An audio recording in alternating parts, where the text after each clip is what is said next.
ये जग जाहिर है कि बिहार चुनाव के अंदर हम जीत रहे हैं, के नेतृत्व में दोबारा सरकार बनाएंगे। आइए वहाँ पर इंडस्ट्री लगा लो, कोई भी ला लो, सब चीज़ डेवलपमेंट का इतना बढ़िया वहाँ पे काम हुआ है। जितनी भी आज आपके पास देखोगे ट्रेनों के अंदर पूरी वहाँ पर लग्जरी ट्रेन्स हैं। और लालू प्रसाद यादव जी जो उस टाइम मुख्यमंत्री होते थे, वहाँ पर ना तो कोई सड़कें थी। यादव जी ने लूटा, पहले बाप ने लूटा, अब बेटे की बारी है। अब यही बिहार के लोग हैं जो देश को चलाते हैं, आईएएस बनते हैं, आईपीएस बनते हैं। और उनके बारे में ये नेता लोग, ये कांग्रेस के नेता लोग ये जाके इस तरीके का वक्तव्य देते हैं कि ये तो मजदूरी करने वाले, दिहाड़ी करने वाले ये हैं।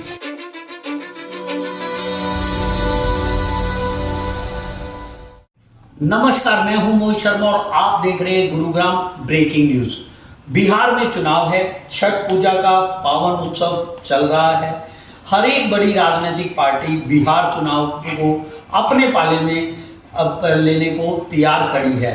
ऐसे में आज मैं बीजेपी के जो मीडिया प्रभारी हैं हितेश चौधरी जी के पास आया हूं। किस तरीके से बिहार चुनाव को लेकर क्या उनका सोच है, किस तरीके से बिहार चुनाव को अपने पाले में रखने के लिए बात करेंगे। हितेश जी, ढेर सारी शुभकामनाएं छठ पूजा पर आपको भी मोहित जी, आपके माध्यम से सभी, मैं अपने गुड़गांव में जितने भी हमारे बिहार से, पूर्वांचल से और पूरे मैं गुड़गांव के नहीं पूरे समस्त हरियाणा में जितने भी हमारे बिहार से और पूर्वांचल भाई रहते हैं, उन सबको छठ पूजा की बहुत बहुत शुभकामनाएं देता हूँ। और साथ साथ ये भी कहता हूँ ये माता रानी छठ मैया सबकी मनोकामना पूरी करे, सुख समृद्धि लाए। आपने बहुत ही एक अच्छा क्वेश्चन किया मुझे कि हम बिहार चुनाव को कैसा देखते हैं। देखिए, ये जग जाहिर है कि बिहार चुनाव के अंदर हम जीत रहे हैं। नंबर एक, आपने अभी हमारे आदरणीय प्रधानमंत्री जी की रैली थी, उसके अंदर आपने देखा होगा कि किस तरीके से ये जनसैलाब वहाँ पे एकत्रित हुआ है। वो जनसैलाब अपने आप में ही एक उदाहरण पेश करता है कि हम वहाँ पर बहुत ही भारी बहुमत से वहाँ से जीत रहे हैं। किस तरीके से देखते हैं, किन किन मुद्दों के बिहार पर लोग, जो बिहार के लोग दोबारा एक बार नीतीश कुमार के नेतृत्व में दोबारा सरकार बनाएंगे? देखिए, जब से हमारी वहाँ पर एनडीए की सरकार रही है, हमने वहाँ पर बहुत डेवलपमेंट के काम किए। मैं डेवलपमेंट के काम वहाँ पर इतने ज़्यादा गिनाना नहीं चाहता, क्योंकि वो सभी को मालूम है कि हमने कितने सारे डेवलपमेंट के काम किए। क्योंकि हर पार्टी अब अपना डेवलपमेंट के बारे में बताती है। वो जग जाहिर है कि मैं कहूँ कि एयरपोर्ट बनाए, रेलवे स्टेशन बनाए, हॉस्पिटल्स बनाए, वो एक अलग बात है। मैं आज आपको एक मूल कारण उसका बताता हूँ कि देखिए, जब पहले वहाँ से बिहार से कोई हमारे यहाँ आता था, तो वो आता था वहाँ पर रोजी रोटी का और कोई भी ऐसा साधन नहीं होता था कि वो यहाँ पर आते थे, अपना प्लान करते थे, प्लान करके यहाँ पे आते थे, और जिसकी वजह से वो यहाँ से अपना वो पैसे वगैरह इकट्ठा करते थे और फिर वहाँ पर अपने घर पे जाके अपना वो चीज़ें करते थे, अपना घर चलाते थे।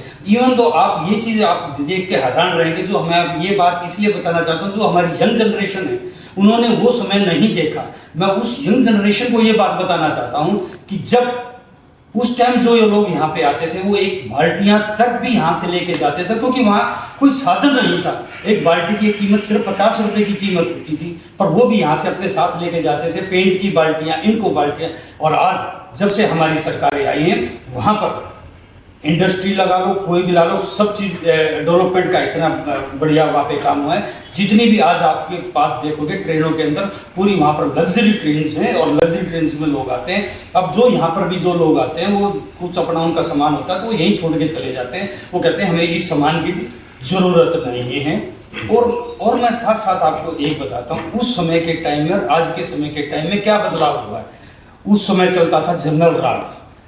जो हमारे युवा हैं वो अपने माता पिता, भाई बहन जो हैं, चाचा ताऊ, उनसे ज़रा पूछिए कि उस टाइम जंगल राज चलता था। जब लालू प्रसाद यादव जी उस टाइम मुख्यमंत्री होते थे, वहाँ पर ना तो कोई सड़कें थी, यहाँ तक कि जो महिलाएं और बच्चे हैं वो 5 बजे के बाद घर से बाहर नहीं निकलती थी, ना शौचालय को जा सकती थी। रंगदारी, गुंडागर्दी इतनी ज़्यादा वहाँ पे चलती थी।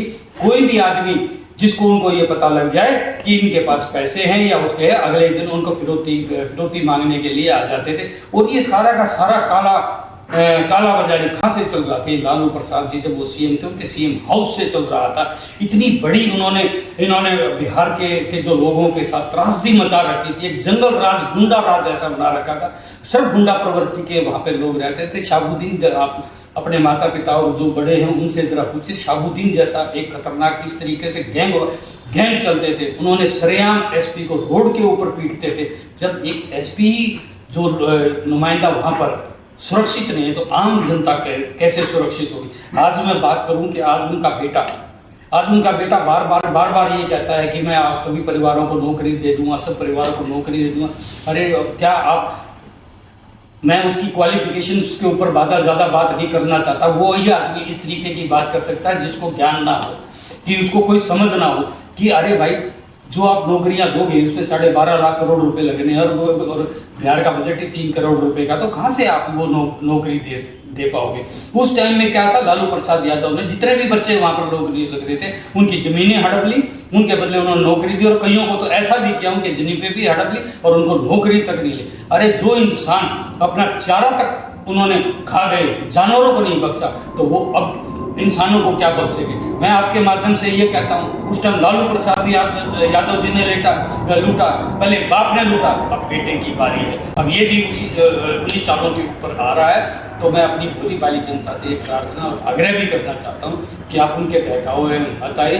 जो हमारी एनडीए की सरकार है, जो प्रगतिशील सरकार है, जनता की सरकार है, उसी को अपना वोट दीजिए। जी, आप भी गुड़गांव में हैं, एक विकसित शहर में बैठे हैं।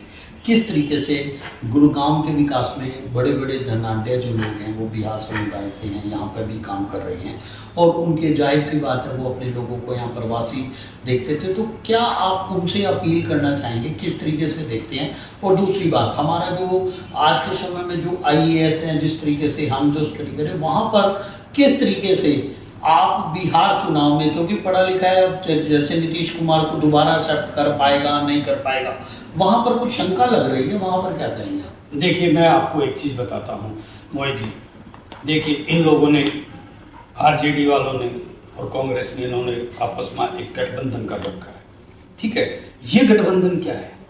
ये क्या बिहार, जब आप वहाँ के नागरिक हो, बिहार के अंदर रहते हो, मूल निवासी बिहार के हो, और वहीं के आपके ही नेता आप लोगों को जब ये कहना शुरू कर देंगे कि ये किसी काम के लिए, सड़क और टॉयलेट वगैरह साफ करने के लिए, तो ये तो मजदूरी के लायक है।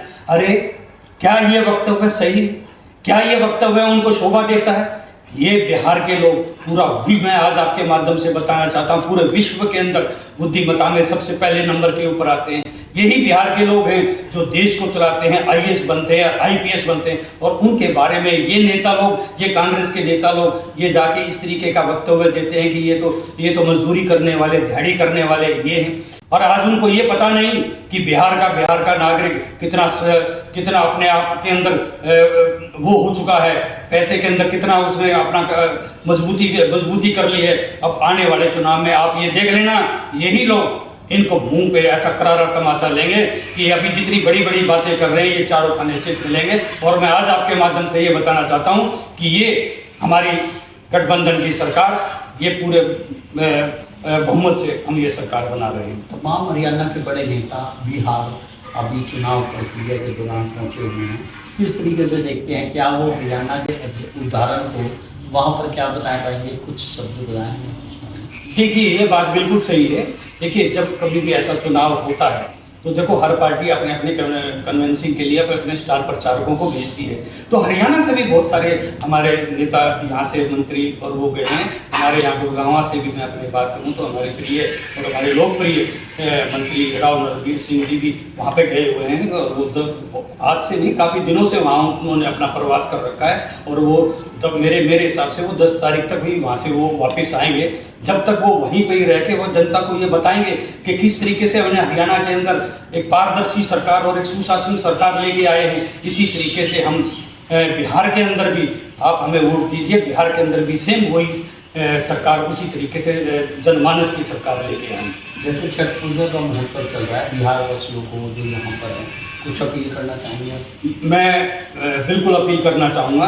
देखिए, अभी कुछ हमारे भाई छठ पूजा पे है और एक दिवाली थी, कुछ तो लोग तो वहीं पे ही हैं बिहार के अंदर है। तो वो मैं उनको ये आग्रह करूँगा कि एक वोट की ना बहुत बड़ी ताकत होती है, आप वहीं पे ही रहिए और वहीं पे अपना वोट डाल के आइए। और कुछ हमारे जो यहाँ पर गुड़गांव में हरियाणा के अंदर जो वासी हैं वो अभी जैसे छठ पूजा ये हमारी कंप्लीट हो जाएगी, पूरी हो जाएगी, इसके बाद जाइए और वहाँ पर जाइए और यहाँ से अपने जितने भी अपने साथी हैं उनको लेके जाइए और वहाँ पर जाके बीजेपी के लिए और भारतीय जनता पार्टी के लिए और जो हमारा गठबंधन है नीतीश जी के साथ, उनके साथ वहाँ पर जाके उनके हमारे उम्मीदवारों को जिताइए, ये मैं आपसे आग्रह करता हूँ। तो अंत में मैं भी सभी लोगों से अपील करूंगा कि जो भी लोग यहाँ पर हैं, बिहार के हैं या किसी भी समुदाय से हैं, वो वहाँ पर जाकर वोट जरूर करें, क्योंकि वोट ही आपकी असली ताकत है, असली पहचान है। राष्ट्र निर्माण में जरूर योगदान दें।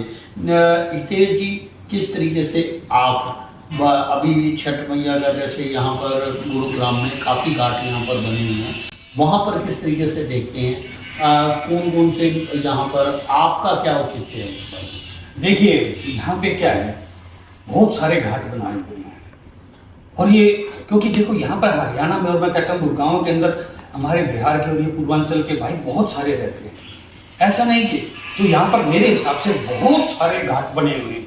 और मैं बात करूँ अब जहाँ मैं यहाँ रहता हूँ, यहाँ न्यू पालम बिहार की मैं बात करूँ कि यहाँ पर एक मेरा छोटा भाई है अमित, वो इस सारे कार्यक्रम को एक भव्य, जिसको कहते हैं ना भव्य कार्यक्रम, उसको वो कर रहा है। मुझे भी वहाँ पर जाना है और भी मैं कई जगह मेरे को वहाँ पर जाना है। तो देखो मैं यही आप सबसे कहता हूँ और यही मैं माता रानी से भी प्रार्थना करता हूँ, हे छठ मैया, जिस तरीके से ये भव्य आयोजन हो रहा है और भगवान इनको जो ये इसके ऑर्गेनाइजर हो इनको इतना सामर्थ्य करे, इतना करे कि आने वाले समय में हम भी इन भाइयों के साथ मिलके और एक बहुत और बड़ा भव्य हम ये आयोजन करें। और मैं साथ साथ एक और कहना चाहता हूँ, हम ये छोटे छोटे करने के बजाय अगर हम बहुत सब मिलके इकट्ठा एक बहुत बड़ा आयोजन करेंगे तो और भी अति सुंदर होगा। तो ये तो समय ही बताएगा कि आने वाले समय में किस कौन सरकार बनाएगा, किसके पाले में पूरा का पूरा हुक्म का हिक्का होगा। तो आप किस बारे में क्या रहे कमेंट बॉक्स में जरूर बताएं। एक बार हितेश जी दोबारा आपको शुभकामनाओं के साथ अपने शो को भी विराम देता हूं। अगली वीडियो में दोबारा आपसे मिलूंगा, नए विषय के साथ मिलूंगा। आप भी अक्सर हमें नए विषयों पर मैं आपसे वार्तालाप करता रहता हूँ, तो इसी तरीके से हम आगे बढ़ते रहेंगे। हितेश जी धन्यवाद। धन्यवाद, आपका भी बहुत बहुत धन्यवाद। जय श्री राम।